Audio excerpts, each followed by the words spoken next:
L'une des vérités importantes sur les offrandes enseignées par la Bible est que Dieu accorde peu d'attention aux montants que nous donnons, qu'ils soient petits ou grands.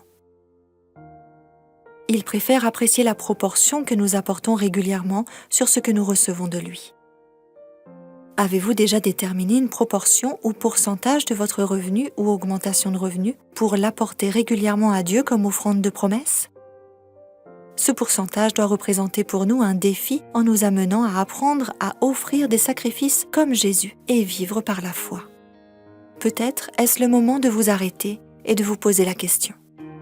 Ai-je déjà fait, à un moment de ma vie, un véritable sacrifice pour la cause de Dieu?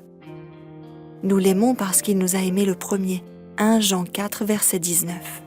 Sur ce sujet, Ellen White a écrit « Combien grand fut le don de Dieu aux hommes ! Avec une générosité qui jamais ne pourra être égalée, il a donné afin de sauver les fils rebelles des hommes. L'homme qui aime vraiment Dieu ne se contentera pas de le servir seulement du bout des lèvres.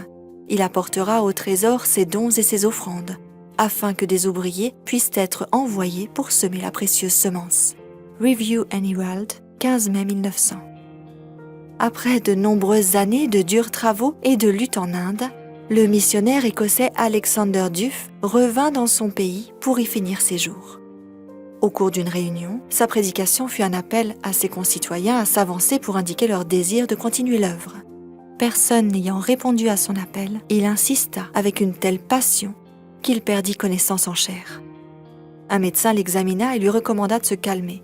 Alexander Duff ouvrit soudainement les yeux et dit « Je dois retourner en chair, je dois continuer cet appel. » Il remonta en chair et reprit son appel. « L'Écosse n'a-t-elle plus d'enfants qui répondent à l'appel de l'Inde ?»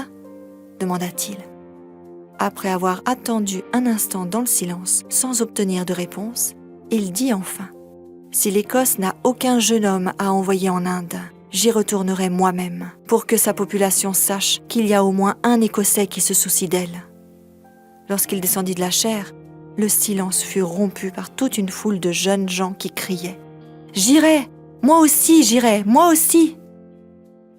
La consécration d'Alexander à l'œuvre de Dieu était motivée par sa compréhension du sacrifice que Jésus consentit pour lui à la croix.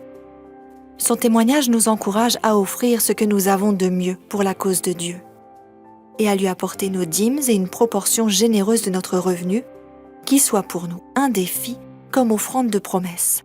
Puissions-nous mettre nos désirs à la dernière place et Dieu à la première.